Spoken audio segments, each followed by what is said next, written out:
Hello বন্ধুরা, সবাইকে জানাই রথযাত্রার অনেক অনেক শুভেচ্ছা। তো আজ কিন্তু রথ, তো বিকেল বিকেল বেরিয়ে পড়েছি রথ কিনতে যাবো বলে সোনা পাপার জন্য। আর এদিকে দেখো সোনা পাপাও চলে এসছে। আর ওয়েদার কিন্তু ভীষণ খারাপ, কিছুক্ষণ অন্তর অন্তরই বৃষ্টি হচ্ছে। তো প্রথমেই চলে এসেছিলাম ফুলের দোকানে, একটুও দেরি না করে। তো দেখো এই রজনীগন্ধার চেনগুলো নিয়ে নিয়েছিলাম রথ সাজানোর জন্য।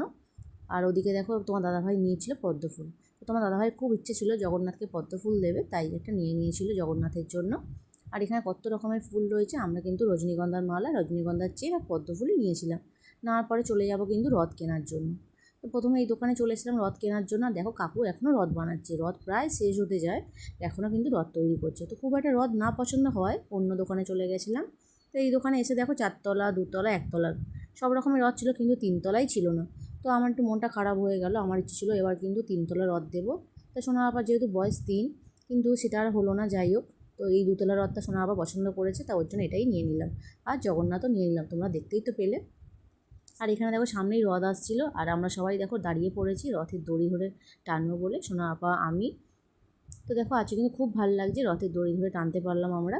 আজকে কিন্তু অনেক কটাই রথ দেখেছি, তোমাদেরকেও দেখাবো। এই দেখো প্রথম রথ যাচ্ছে। তো দেখো কত ভিড় হয়েছে, সবাই মিলে যাচ্ছে, সবাই কিন্তু তোমরা বলো জয় জগন্নাথ। এই দেখো সেকেন্ড একটা রথ বাড়ি যাওয়ার সময় দেখতে পেয়েছিলাম। তারপরে এই একটা রথ দেখতে দেখতে কিন্তু চলে গেছিলাম বাড়িতে। তো দেখা হচ্ছে নেক্সট শর্টসে, টাটা বন্ধুরা।